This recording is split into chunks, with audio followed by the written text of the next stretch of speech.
तुमच्या LICचे 350 कोटी बुडणार। देशात 15 लाख कोटींचा महाघोटाळा।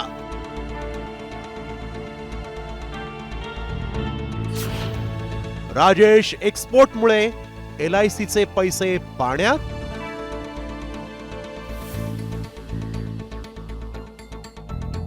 ना चिंता ना फिकर असं ब्रीदवाक्य घेऊन देशभरात लोकांचे विमा काढणाऱ्या LICला आता राजेश एक्सपोर्टमुळे मोठा झटका बसलाय।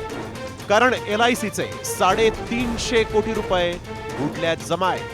होय, LICलाच शेकडो कोटींचा गंडा घालण्यात आलाय। देशातल्या अनेक सर्वसामान्य कुटुंबांनी ज्या LICच्या जिंदगी के साथ भी जिंदगी के बाद भी वर बोलून विमा काढला, त्याच LICचे कोट्यावधी रुपये आता शेअर बाजारात एका झटक्यात बुडलेत। देशातील कोट्यावधी पॉलिसी धारकांना धडकी भरवणारा हा घोटाळा काय तेही पहा।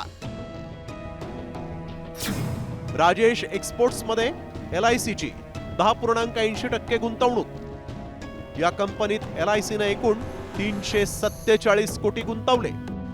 कंपनीनं 15 लाख कोटींचा खोटा फुगवटा दाखवला। चौकशीनंतर सेबी आणि NSEनं कारवाई करत या कंपनीला व्यवहार थांबवण्याचे आदेश दिले होते। याच काळात कंपनीचे शेअर वर्षभरातच 40% घसरले। सेबीच्या कारवाईनंतर या कंपनीच्या शेअर्सला लोअर सर्किट लागलाय। सेबीनं कंपनीचे प्रवर्तक राजेश मेहता यांच्यावर तब्बल 15 लाख कोटी रुपयांच्या निधीचा गैरवापर केल्याचा आरोप केलाय। 15 लाख कोटी महाराष्ट्राच्या बजेटच्या दुप्पट ही रक्कम आहे। एवढ्या अवाढव्य रकमेचा फुगवटा दाखवून राजेश एक्सपोर्ट्सनं LICच्या पैशांवर डल्ला मारलाय, डल्ला।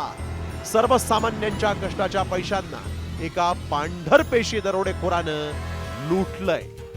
त्याच्यावर कारवाई होईल तेव्हा होईल, पण यामुळे LICत गुंतवलेले सर्वसामान्यांचे पैसे सुरक्षित आहेत, त्यांना याचा फटका बसणार नाही याचं स्पष्टीकरण LICनं तातडीनं देणंही तितकंच गरजेचं आहे। कारण कोट्यावधी लोकांनी आपल्या आयुष्याची मोठी जमापुंजी एका विश्वासानं LICत गुंतवली आणि त्या प्रत्येक पैशाचं संरक्षण झालंच पाहिजे।